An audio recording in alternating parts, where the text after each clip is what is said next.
मंडलाकारं व्याप्तं चराचरं तत्पदं दर्शितं येन तस्मै श्रीगुरवे नमः। वर्णानाम् अर्षंघानां रसानां छन्दसामपि मंगलानां च कर्तारो वन्दे वाणी विनायकौ। तो अपने अपने घरन की सब काहू को पीर, तुम्हें पीर सब घरन की।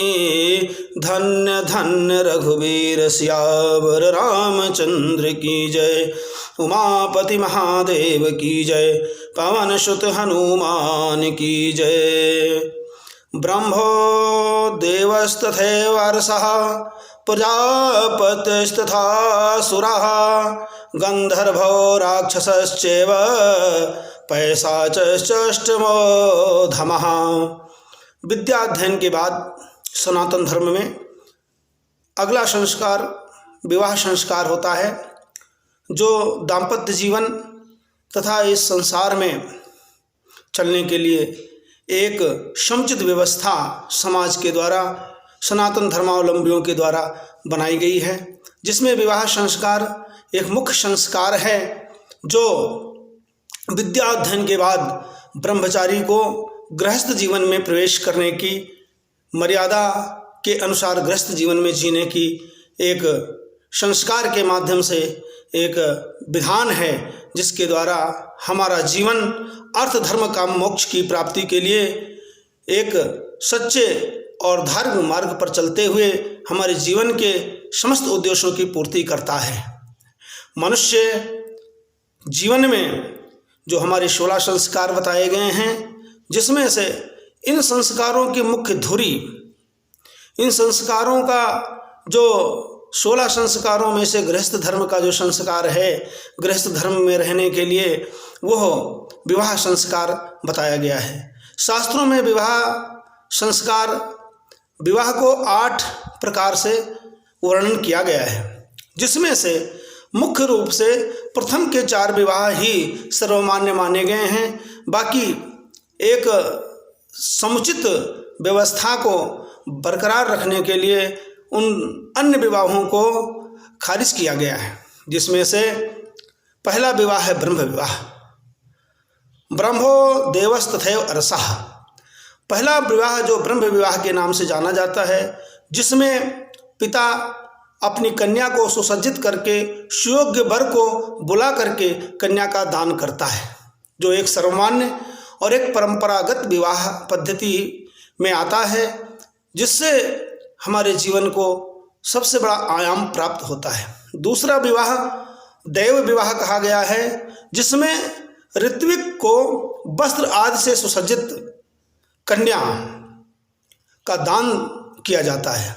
ऋत्विक का मतलब है, ऋत्विक को शास्त्रों में कहा गया है कि वेद की ऋचाओं का पाठ करने वाला, जिसे होता भी कहा जाता है, अग्निध्र भी कहते हैं और प्रशास्ता भी कहा जाता है।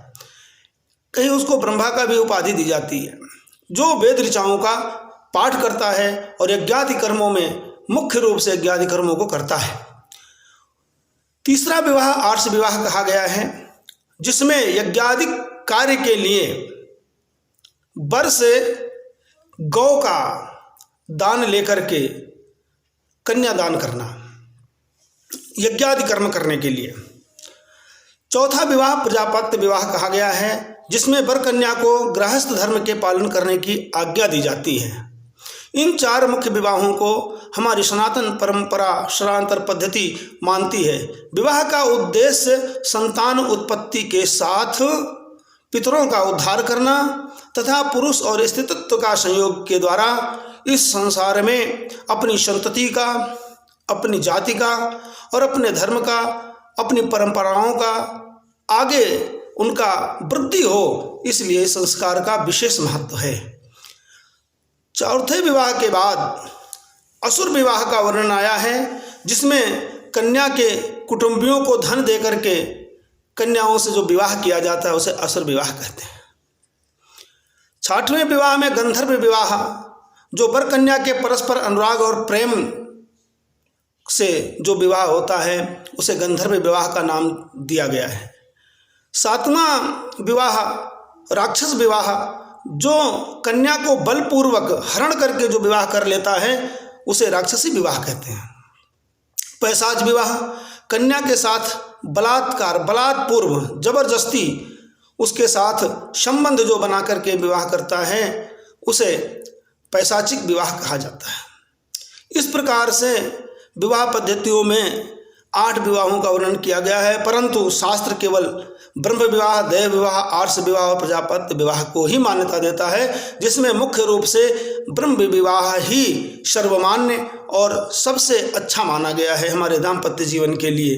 इसके साथ साथ हमारे शास्त्रों में, पुराणों में, वेदों में स्वयंवर की भी एक विधा का वर्णन आता है, जिसमें 2 प्रकार का स्वयंवर होता था, एक सशर्त स्वयंवर और एक स्वेच्छानुसार।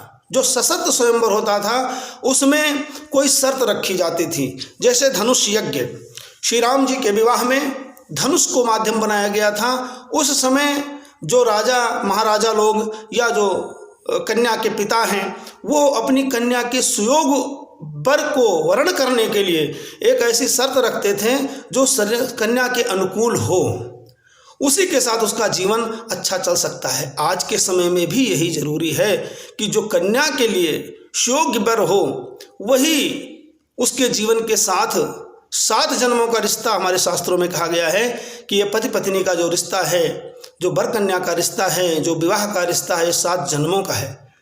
इसी कारण से, क्योंकि हमारी संस्कृति, हमारी परंपरा इस चीज़ को आगे बढ़ाती है। हमारी ऋषि मुनियों की परंपराएं हैं जिसमें ये सब चीज़ देखा जाता है। जो कई जन्म जन्मांतर के संबंध होते हैं वही हमारे जीवन में आते हैं, और इसी कारण से इस पद्धति, इस विवाह को, विवाह संस्कार को बहुत ही महत्वपूर्ण माना गया है। परंतु आजकल के समय में इसको एक धीरे धीरे लोगों की स्वेच्छा अनुसार आचरण करने के कारण यह बड़ा ही ज्वलंत समस्या होती चली जा रही है कि विवाह बहुत दिन तक नहीं चल पाता लोगों का। विवाह उपरांत दाम्पत्य जीवन में कड़वाहट आने लगती है और संधि विच्छेद होने की स्थिति बन जाती है। कारण यही है कि हम स्वेच्छानुसार उस आचरण को अपनाते हैं जो हमारे शास्त्र विहित नहीं है। जिसमें से अभी हम स्वयंवर की बात कर रहे हैं, तो स्वयंवर में कहा गया है कि जो सशर्त स्वयंवर होते थे, जैसे बचपन में सीता जी ने शिव जी के धनुष को एक बार उठाया था, जिस कारण से उनके पिता को आभास हुआ कि जो इस स्वयंवर में जो शिव धनुष का प्रत्यंचा चढ़ाएगा, जो इस धनुष को तोड़ेगा, वही हमारी कन्या के लिए सुयोग भर होगा। तब उस समय दशरथ नंदन श्री राम जी ने धनुष को तोड़ा और सीता जी का विवाह हुआ। तो तटही धनु भयउ बियाहू, सुर नर नाग विदित सब काहू। ये तो सबको ज्ञात हो गया कि यह विवाह केवल इस धनुष के टूटने के ऊपर ही अधीन था, परंतु गुरुओं ने, कुल गुरुओं ने और जो हमारे पुरोहितों ने, वशिष्ठ जी ने और जो जनक जी के गुरु थे, उन्होंने ये कहा कि विवाह तो धनुष के अधीन था, परंतु हमारी लौकिक और हमारी कुल की परंपरा के अनुसार तदपि जाय तुम करहूँ अब जथा वंश व्यवहार, भोज भी प्रकुल वृद्ध गुर वेद विदित आचारु। वेद में जो विदित आचार है, जो विचार हैं, जो पद्धति हैं, उसके अनुसार अब विवाह की आगे की परंपरा को निर्वाह किया जाएगा, उसके अनुसार ही विवाह संपन्न होगा। परंतु विवाह का जो शर्त है उसमें एक चयन का माध्यम था कि एक सुयोग्य वर्ग की, कैसे इस कन्या के लिए, जो सुयोग्य कन्या है, जो ऐसी दिव्य कन्या है, उसके लिए सुयोग्य वर कैसे प्राप्त किया जाए, उसके लिए ऐसी शर्तें रखी जाती थीं।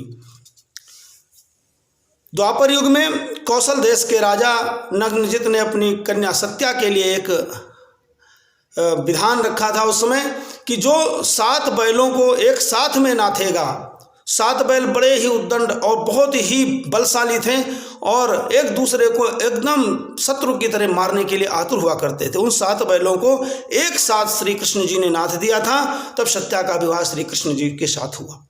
अर्थात जो विवाह में जो शर्तें रखी जाती थी वो योग्य वर के चुनाव के लिए रखी जाती थी। द्वापर युग में ही द्रौपदी के पिता ने द्रौपदी के लिए शर्त रखी थी कि जो उस मछली के आंख का वेधन करेगा उसके साथ द्रौपदी का विवाह होगा। तो ये जो शर्तें थी ये भी बहुत अच्छे विचार से रखी जाती थी। उसके बाद स्वयंवर चुनने की भी प्रथा थी। जो कन्या राजकुमारों के बीच में जिसको पसंद करे उसे अपना वरमाला पहना करके वर्ण कर सकती है। ये जो पद्धतियाँ थीं ये हमारे दाम्पत्य जीवन को, हमारे समाज को एक अच्छी दिशा देने के लिए हुआ करती थी।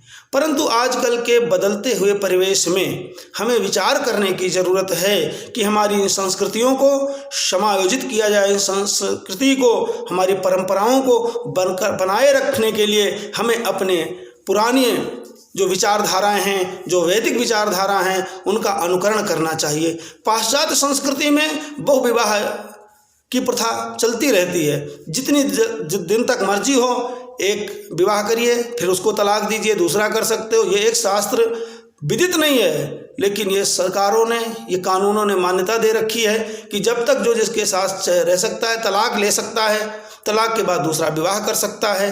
परंतु जो ये पद्धति है, जो एक कार्य है, ये बहुत ही निंदनीय है। क्योंकि जीवन में बार बार ये जीवन मिलता नहीं है। बड़े भाग्य मानुष तन पावा, सुर दुर्लभ सद ग्रंथ निगावा। बड़े भाग्य से मनुष्य का शरीर मिला हुआ है, तो इसका सदुपयोग करना चाहिए, इसको सच्चे मार्ग पर लगाना चाहिए, अपनी परंपराओं को हासिल करना चाहिए। जो स्वेच्छाचारी होने के कारण ही आज के समाज में नाना प्रकार की बीमारियों का उद्भव होने लगा है।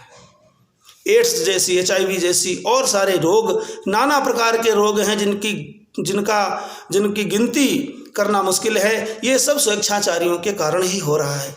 आज हमारे जीवन में एक संस्कारी जीवन बनाने के लिए हमें अपनी उन पद्धतियों के ऊपर एक बार नज़र डालना चाहिए। अपने बच्चों को ऐसी शिक्षाएं देनी चाहिए ताकि वो इस कार्य से अपने पूर्वजों के, अपने वैदिक जो पद्धतियां हैं उनको अपनाएं और अपने जीवन में हमेशा एक नई परंपरा के साथ, एक नए सोच के साथ इस वेद परंपरा को अपनाएं। क्या उस समय ऐसे महान विद्वान नहीं हुआ करते थे जो हमें अच्छे मार्ग पर ले जाते थे? हर एक माता पिता को अपनी कन्या के लिए सुयोग्य वर की तलाश रहती। वो चाहता है कि हमारी कन्या जीवन भर सुखी रहे। परंतु एक नई पद्धति आजकल के समाज में बड़ी ज़्यादा विकराल रूप धरती चली जा रही है, गंधर्व विवाह का, जिसे लोग प्रेम विवाह कहते हैं।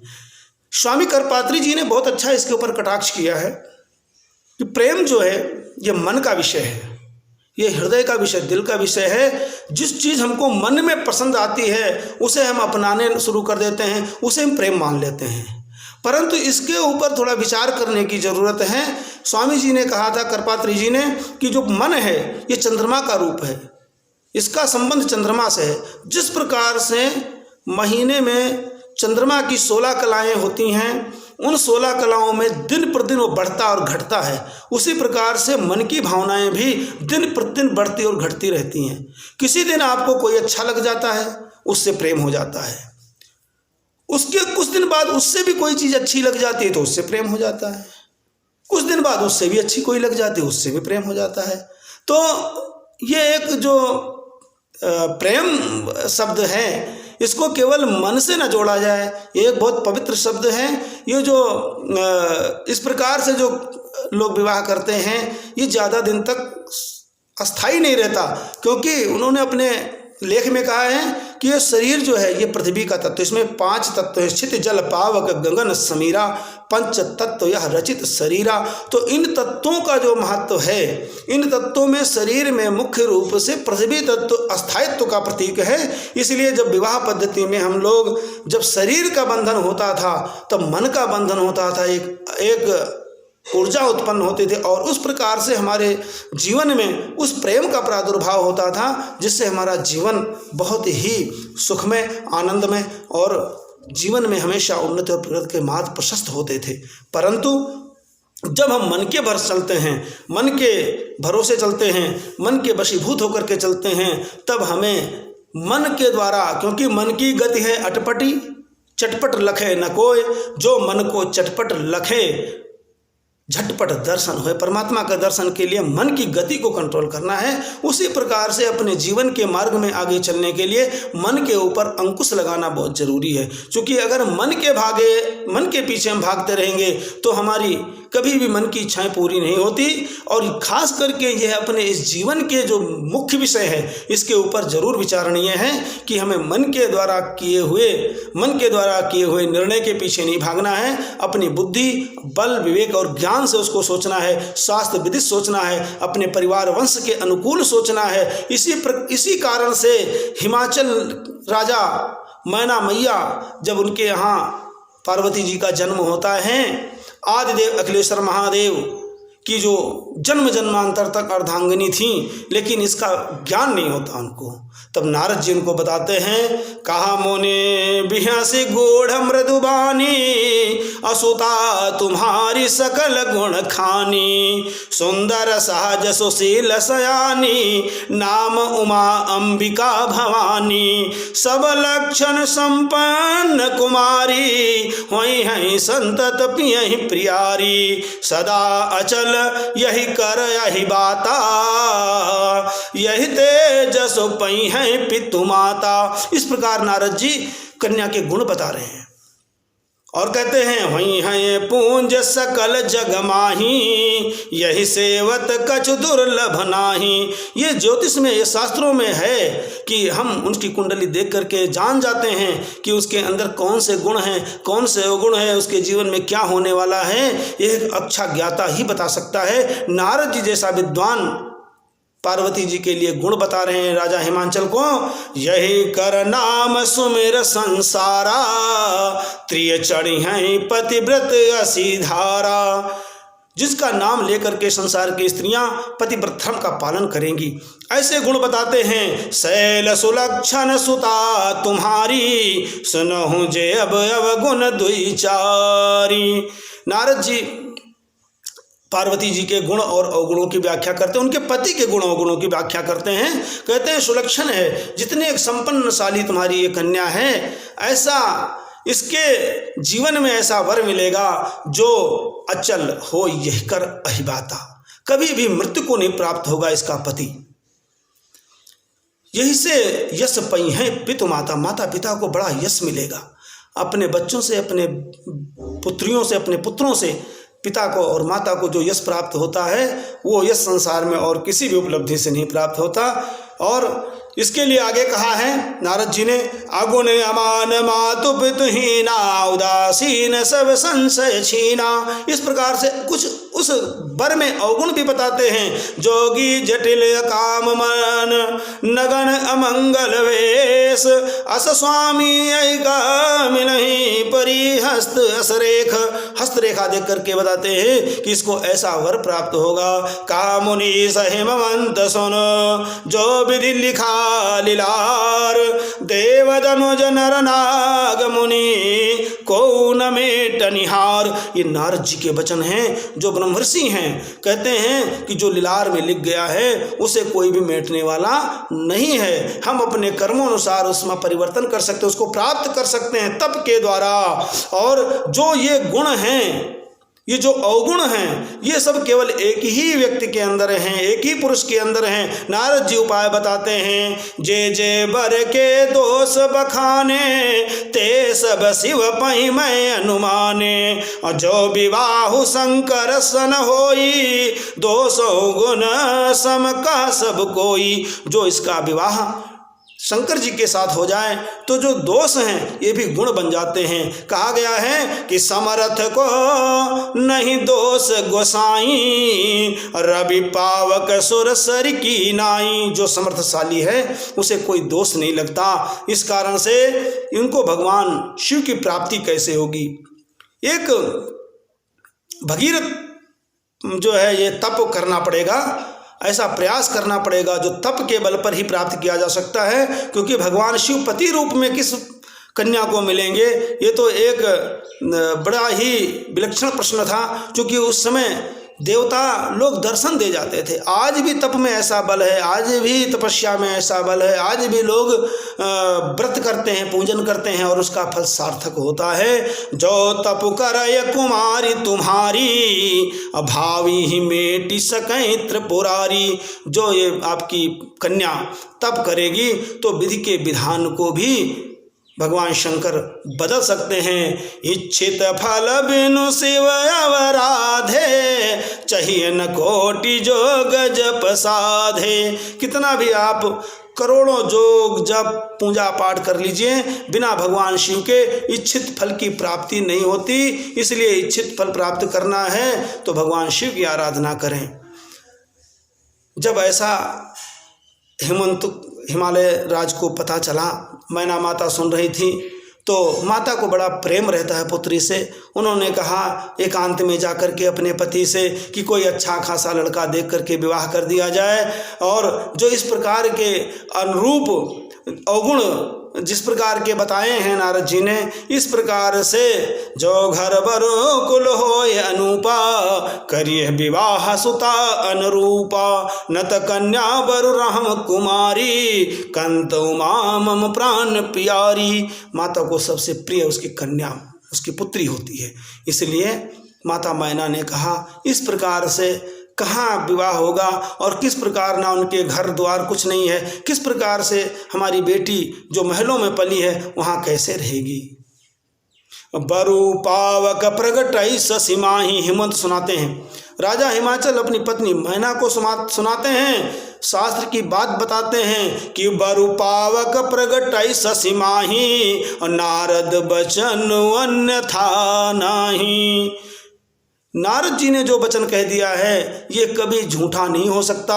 ये जो उनके लीलार में लिखा है, जो भाग्य में लिखा है, कभी मिट नहीं सकता। इसलिए हमारी कन्या का वर केवल आदिदेव अखिलेश्वर महादेव ही हैं। और अगर आप हमारी बात पर विश्वास करो, नारद जी की बात पर विश्वास करो, प्रिया सोच परिहरहु सबो, अक्षुमिरऊ श्री भगवान, पार्वती जय निर्मयो, सोई करी हैं कल्याण।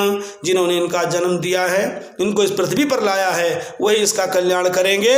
और अब तुम्हें क्या करना है, अब जब तुम ही सुता पर नेहूं, तो अस जाय सिखावन देहूं। अगर तुम अपनी पुत्री से बहुत प्रेम करती हो तो जाकर के उसे ये शिक्षा दो, माता का फर्ज निभाओ।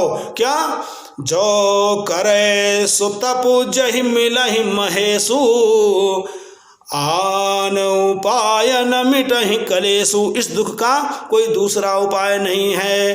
क्या, कि जो इस प्रकार से जिस तप के करने से भगवान शंकर की प्राप्ति हो वर के रूप में, वही उपाय करे, अन्यथा और कोई इस क्लेश को दूर करने का उपाय ही नहीं है। इस प्रकार से जब हेमंत मैना माता को समझाते हैं तो मैना माता अपनी पुत्री को बताती है कि हे पुत्री, तुमको शिव जी के प्राप्ति के लिए तप करना पड़ेगा। और जब तप कर करके भगवान शिव प्रसन्न हो जाते हैं तो वरदान देते हैं, सप्त ऋषियों को भेजते हैं, और हिमाचल राजा को ये शुभ समाचार प्राप्त होता है कि भगवान शिव हमारी पुत्री के इस तपस्या से प्रसन्न होकर के विवाह करने के लिए तैयार हो गए हैं। फिर भी जब शिव विवाह में भगवान शिव अपने गणों के साथ में बारात में आते हैं तो मैना माता फिर देख करके बड़ी ही चिंतित होती है और अपनी पुत्री से बार बार उसको प्रेम से गले से लगाती हैं और बार बार दुखी होकर के रोती हैं। तो माँ पार्वती क्या कहती हैं, बहुत ही अच्छी बात है, ये हमारे घर की कन्याओं को श्रवण करने की जरूरत है। क्या कहती हैं, अस विचार सोचिए मति माता, सो नटरई जो लिखा विधाता, करम लिखा जो बाउर नाहूँ, तो कृत दोष लगाई काहूँ, तुम सन मिटही की विधि के अंका, माँ तो व्यर्थ जन ले हूँ कलंका। हे माता, आपको चिंता करने की जरूरत नहीं है और कलंक लेने की जरूरत नहीं है, क्योंकि जो विधि के विधान में हमारे लीलार में लिख गया है वो कभी मिट नहीं सकता। इसलिए जन ले हूँ माँ तो कलंक करना परिहरहूँ अवसर नहीं। सुख दुख जो लिखा लीलार हमरे पावा, जाब जा पाऊब तहीं। सुनि उमा बचन विनीत कोमल सकल बला सोचहीं। बहु भांति विधि लगाय दूषण नयन बारी विमोचहीं। इस प्रकार से माता पार्वती कहती हैं कि जो हमारे लीलार में लिखा हुआ है, जो हमारी किस्मत में लिखा हुआ है, वो हमको जरूर मिलेगा और वही मिलता है, निश्चित रूप से वो मिलता है। भले ही हमें उस पर भरोसा ना हो, और भरोसा करो तो भी, नहीं करोगे तो भी, जो आपके भाग्य में, जो हमारे किस्मत में, जो हमारी कुंडली में, जो हमारे पूर्व जन्म के संस्कारों के द्वारा, प्रारब्ध के द्वारा रच दिया गया है, वही इस जीवन में हमें आकर के मिलता है। उसके लिए हमें प्रयत्न करना चाहिए कि वो शुभ और सुंदर हो। जब इस प्रकार से माता अपनी माँ को समझाती हैं कि सुख दुख जो लिखा लीलार हमरे, जहाँ जाब जहाँ पाओब तहीं, जहाँ भी जाऊंगी जो मेरे सुख दुख में लीलार में लिखा हुआ है वो निश्चित रूप से प्राप्त हो जाएगा। इसलिए अब जो है तुम ये सब मोह और जो विधि के विधान की जो मर्यादा है उसको मानने का प्रयास करिए, और हमारा विवाह जो है भगवान शंकर से आप सहर्ष करें।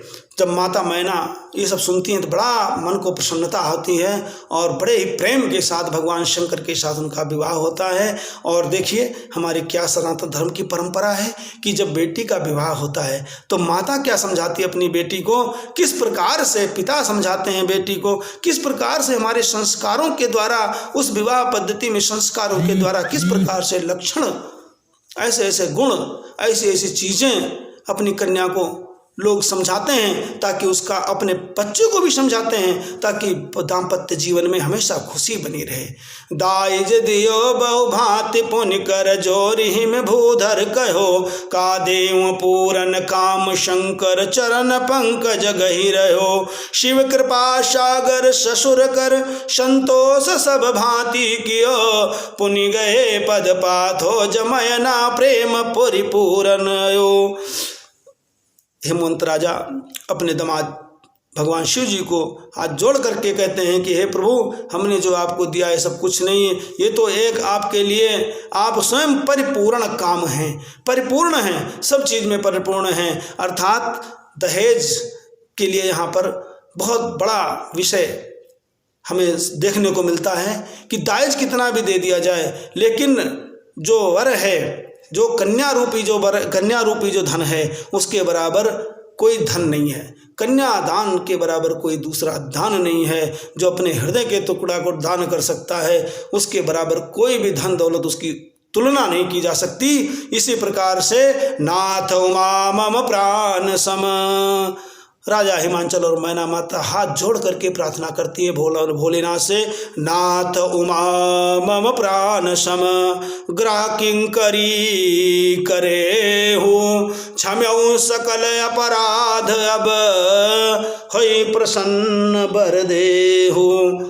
अपने दामाद से कहते हैं कि जो भी घर का कार्य करें, जो भी उसमें गलतियां हो जाएं, उन्हें क्षमा करना और प्रसन्न होकर के वरदान देते रहना। इस प्रकार से भगवान शिव से प्रार्थना करते हैं। और बेटी को क्या शिक्षा देती है माता, जननी उमा बोली तब लीनी, लय उछंग सुंदर सुख दीनी। जब हमारी माताएं अपनी बेटी को इस प्रकार से शिक्षा देंगी, उनके घर में कभी भी किसी भी प्रकार का झगड़ा नहीं होगा, किसी भी दाम्पत्य जीवन में किसी भी प्रकार की अनहोनी नहीं होने पाएगी, कभी संधि विच्छेद नहीं हो पाएगा, और घर में अष्ट सिद्धियाँ नौ निधियाँ हमेशा व्याप्त होंगी। हमेशा घर में सुसंपन्न घर होगा, रिद्धि सिद्धियों का वास होगा। क्या शिक्षा देती हैं, करहूँ सदा शंकर पद पूजा, नारी धर्मपति देवन दूजा। करहूँ सदा शंकर पद पूजा, नारी धर्म पति देव न दूजा, करहूँ सदा। हमेशा भगवान शिव की पूजा करते रहना, क्योंकि इस जीवन का ये जीवन कृतार्थ होगा जब पति के अलावा किसी और का पूजन न किया जाए। पति को ही परमेश्वर मानने की ये परिपाटी माता उमा, माता मैना जो है माँ पार्वती को बताती हैं। यही चीज़ इसी प्रकार से जब माँ सीता का विवाह होता है, स्वयंवर के बाद जब श्री राम जी के साथ अयोध्यापुरी को प्रस्थान करने का समय आता है, तो माँ सुनैना कहती हैं, हई हव संतत पियहि पियारी, चिरुहि बात असीस हमारी, सास ससुर गुर सेवा करहूँ, पति रुख लखिया सुअन सरहूँ, अति स्नेह बस सखी सयानी, और नारी धर्म सिखवहि मृदुबानी। बड़े प्यार से नारी का धर्म उनको सिखाती हैं। कहती हैं कि सास ससुर गुरु की सेवा करना और पति के रुख को देख करके उनकी आज्ञाओं का पालन करना, जिस प्रकार से तुम्हारे घर में सुख समृद्धि बनी रहे वही कार्य करना। ऐसे सुलक्षण, ऐसे सुयोग्य वचन सुन करके, ऐसे संस्कार से सुसज्जित अगर कन्या और वर का विवाह होता है तो घर में हमेशा आनंद ही राम राज्य होता है, आनंद ही आनंद होता है। इतना ही नहीं, जब कन्या हमारे घर में बहू बन करके आती है, जब कोई बेटी हमारे घर में बहू बन करके आती है, तो कितना बढ़िया उदाहरण राजा दशरथ ने दिया है। अपनी रानियों को बुला करके कहते हैं, सभी रानियों को इकट्ठा करते हैं, कहते हैं कि आज हमारे घर में बहू आई है।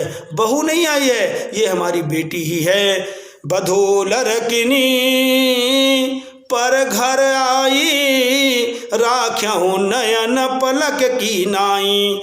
इस बधू को हमारे घर में किस प्रकार से रखना है, ये हमारे शास्त्रों से सीखिए। हमारे शास्त्रों में लिखा है कि जिस प्रकार से हम बेटी को इतने लाड़ प्यार से पालते हैं, उसे अच्छे संस्कार देते हैं, उसे जीवन में मर्यादित रहने की आज्ञा देते हैं और उसको समझाते हैं, उसके अच्छे के लिए तप करवाते हैं, पूजा पाठ करवाते हैं, ताकि उसका जीवन खुशी हो, जीवन में हमेशा सुख समृद्धि बनी रहे। उसी प्रकार से हमारे घर में जब बहू आए तो हम बहू को भी अपनी बेटी की तरह राखें। राजा दशरथ चक्रवर्ती सम्राट अपनी पत्नी कौशल्या, कैकेयी और सुमित्रा को कहते हैं कि बधू लरकिनी पर घर आई। वैसे तो इनका घर है, परंतु ये अभी अभी नए दूसरे अपने नए घर में आई हैं, तो राख्यहूँ नयन पलक की नाई। किस प्रकार से बहू को रखना है, नयन पलक की तरह। जिस प्रकार से इन आँखों की देख रेख, इन आँखों की सुरक्षा ये पलकें करती हैं, उनके अंदर जरा सा भी कोई हवा आती है, कोई चीज़ पड़ जाए, तुरंत पलकें उनको निकालने का प्रयास करती हैं और उनकी सुरक्षा करती हैं। इसी प्रकार से अगर सासें, जो घर की सास हैं, जिनके यहाँ बहुएं आई हैं, वे अगर अपनी बहुओं को उस पलक की तरह से सुरक्षा में रखेंगे, उस पलक की तरह उनकी देख रेख रखेंगे, उनको सुख सुविधाएं देंगे, निश्चित रूप से घर में कभी भी विवाद नहीं होगा, घर में हमेशा हर्षोल्लास बना रहेगा। ये जीवन की एक सबसे बड़ी सत्यता है कि हमारे दाम्पत्य जीवन में अगर हम हर्ष उल्लास और जीवन में खुशी चाहते हैं तो अपनी सनातन परंपराओं को मान करके और सनातन मर्यादाओं का पालन करते हुए अगर जीवन जिएंगे तो जीवन में हमेशा उन्नति प्रगति का मार्ग हमेशा प्रशस्त होगा। इस प्रकार से जब हम अपने संस्कारों को, अपनी परंपराओं को, वैदिक रीति रिवाजों को अपने अंदर अपनाते हैं तो हमारा जीवन में कभी भी संधि विच्छेद की स्थिति नहीं आएगी। विवाह उपरांत किसी भी प्रकार का भय नहीं रहेगा, किसी प्रकार का दोष नहीं आएगा और संस्कारवान संतानें होंगी। और जो संतान इस जीवन का जो परम सुख है, सबसे बड़ा सुख निरोगी काया, दूजा सुख घर में हो माया, तीजा सुख कुलवंती नारी, चौथा सुख सुत आज्ञाकारी। तभी आज्ञाकारी संतानें होंगी जब हमारी परंपराएं, हमारी संस्कृति और हमारे कुल आचरण परंपराओं को हम निर्वाह करेंगे, तो हमारे संस्कारवान संतति उत्पन्न होगी और जो कुल की परंपरा को आगे ले जाएगी, जो हमारी संस्कृति को आगे ले जाएगी, जो हमारे जितने भी ऋषि मुनियों के जो आशीर्वाद हैं, आशीर्वचन है, जो पूर्वजों का जो आशीर्वाद है, वो हमको प्राप्त तभी होगा जब हम अपने आचरणों पर, अपनी वैदिक परंपराओं पर अड़िग रहेंगे और उनका पालन करेंगे और अपने जीवन को सार्थक बनाएंगे। सो हम सब मिलकर के आज ये प्रण लें कि हम अपनी वैदिक परंपरा को आगे बढ़ाने का प्रयास करें और अपने जीवन में हमेशा खुशी और आनंद के साथ अपने इस जो विवाह संस्कार की पद्धति है इसको अपने जीवन में अपनाएं, जिस कारण से हमारे जीवन में किसी भी प्रकार का कोई भी कष्ट, दुख और तनाव ना हो और जीवन हमेशा हर्ष उल्लास के साथ आगे बढ़ता रहे। जासु नाम भव भेषज हरन घोर त्रियशूल, सो कृपाल मोहितो ही पर सदा रहो अनुकूल। सियावर रामचंद्र की जय, उमापति महादेव की जय, पवन सुत हनुमान की जय।